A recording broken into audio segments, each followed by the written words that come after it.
Tasawuf sebagai salah satu cabang dari spiritual Islam sering sekali menjadi topik perdebatan karena keterkaitannya dengan praktik-praktik yang dianggap tidak murni berasal dari ajaran Islam.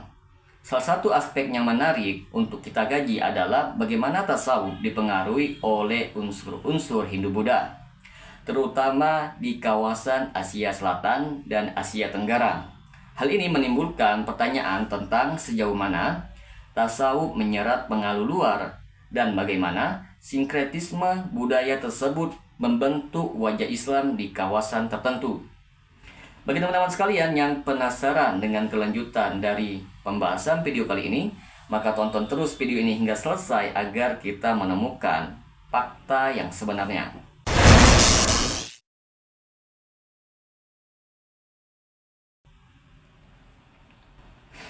Assalamualaikum warahmatullahi wabarakatuh. Berjumpa lagi dengan saya Rio Meliadi di channel Manhaj Dakwah. Pada episode kali ini kita akan membahas tentang tasawuf dan sinkretisme. Tasawuf adalah cabang Islam yang menitik beratkan pada pengalaman spiritual dan kedekatan langsung dengan Allah Subhanahu wa taala. Ia berfokus kepada penyucian jiwa, yaitu tazkiyatun nufus, dan pencapaian makom-makom spiritual. Sumber utamanya adalah Al-Quran dan hadis yang diperluas dengan interpretasi mendalam oleh para sufi seperti Al-Ghazali, Ibnu Arabi, dan Rumi. Sedangkan sinkretisme mengacu kepada pencampuran atau penggabungan unsur-unsur budaya atau agama yang berbeda. Dalam konteks tasawuf, sinkretisme sering terjadi ketika ajaran-ajaran tasawuf bersentuhan dengan budaya lokal seperti tradisi Hindu-Buddha di India dan Asia Tenggara. Di antara pengaruh Hindu-Buddha dalam tasawuf ialah yang pertama, sejarah perjumpaan Islam memasuki wilayah India dan Asia Tenggara melalui perdagangan, dakwah, dan penaklukan. Wilayah ini terjadi lama dipengaruhi oleh tradisi Hindu-Buddha yang memiliki konsep-konsep spiritual mendalam seperti moksa, yaitu pembebasan, karma, dhyana, meditasi, dan ajaran etika. Ketika para sufi dan pedagang muslim memperkenalkan Islam, interaksi dengan tradisi lokal tidak diterelakkan. Yang kedua, konsep-konsep yang sejalan. Yang pertama, meditasi dan zikir.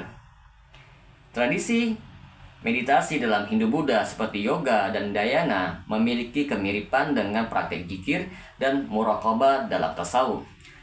Kedua tradisi ini bertujuan untuk mencapai ketenangan batin dan kedekatan dengan Yang Maha Kuasa. Selanjutnya, kesatuan wujud, yaitu wahdatul wujud. Konsep wahdatul wujud yang dipopulerkan oleh Ibnu Arabi memiliki kemiripan dengan ajaran Advaita Vedanta dalam Hinduisme, yang mengajarkan bahwa segala sesuatu adalah manifestasi dari Brahman, yaitu Tuhan. Yang ketiga, ritual dan simbolisme. Beberapa praktik ritual tasawuf seperti tari sufi, sema, dan penggunaan mantra memiliki kemiripan dengan tradisi Hindu-Buddha. Di Asia Tenggara, teman-teman sekalian, juga sering diselaraskan dengan tradisi lokal seperti wayang kulit yang syarat dengan pengaruh Hindu-Buddha.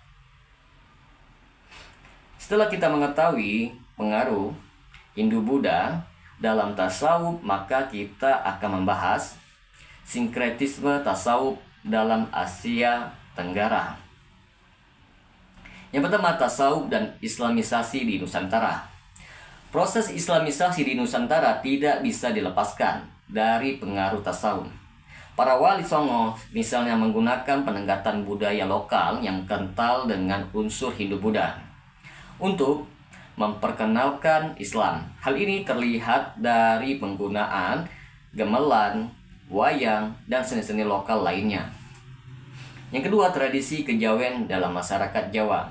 Sinkretisme terlihat dalam tradisi kejawen yang menggabungkan unsur-unsur Islam, Hindu, dan Buddha. Banyak ajaran tasawuf diadaptasi ke dalam kebiasaan lokal seperti tradisi selamatan dan upacara adat lainnya.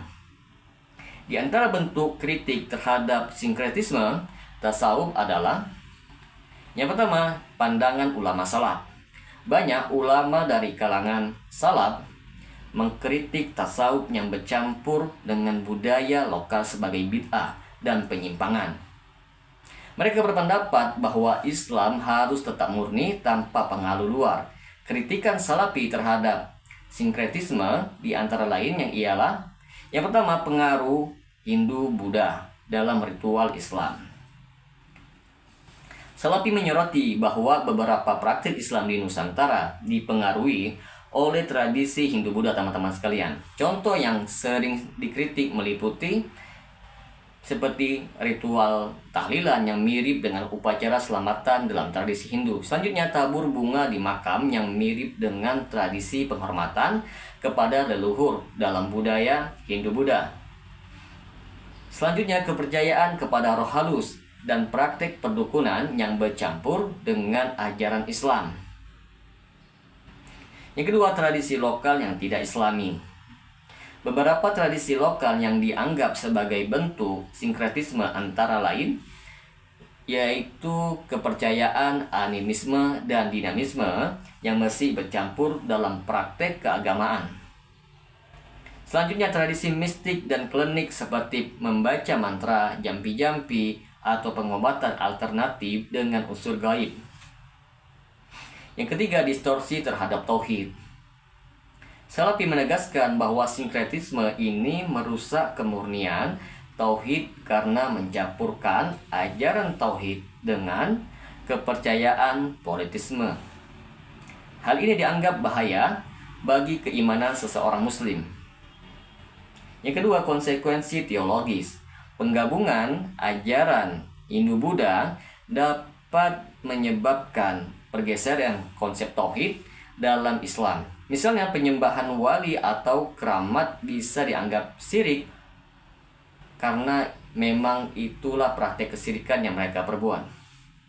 Maka perlu kita ketahui bersama, teman-teman sekalian, ada upaya pelestarian dan pemurnian apa saja itu. Yang pertama, pelestarian tradisi tasawuf telah menjadi bagian penting dari sejarah Islam di Nusantara, sehingga banyak sekali yang berpendapat bahwa tradisi ini harus dilestarikan sebagai warisan budaya. Yang kedua, pemurnian ajaran. Di sisi lain, ada upaya untuk memurnikan ajaran tasawuf dari pengaruh luar agar tetap sesuai dengan Al-Quran dan As-Sunnah. Hal ini dilakukan melalui pendidikan Islam yang lebih mendalam dan penyebaran pemahaman tauhid. Maka dapat kita simpulkan di sini, teman-teman sekalian, kritikan Salafi terhadap tasawuf dan sinkretisme didasarkan kepada komitmen terhadap kemurnian tauhid dan ketaatan kepada ajaran Islam yang otentik. Mereka memandang praktek tasawuf yang bercampur dengan sinkretisme sebagai ancaman terhadap akidah umat Islam. Oleh karena itu, Salafi menekankan pentingnya memurnikan Islam dari pengaruh budaya luar termasuk Hindu-Buddha, agar umat muslim dapat menjalankan agama sesuai dengan ajaran Nabi Muhammad dan para sahabatnya. Semoga dengan sedikit penjelasan ini dapat memberikan manfaat bagi teman-teman sekalian, dan apabila channel ini dapat memberikan manfaat bagi teman-teman sekalian, silakan subscribe dan share. Semoga bermanfaat. Assalamualaikum warahmatullahi wabarakatuh.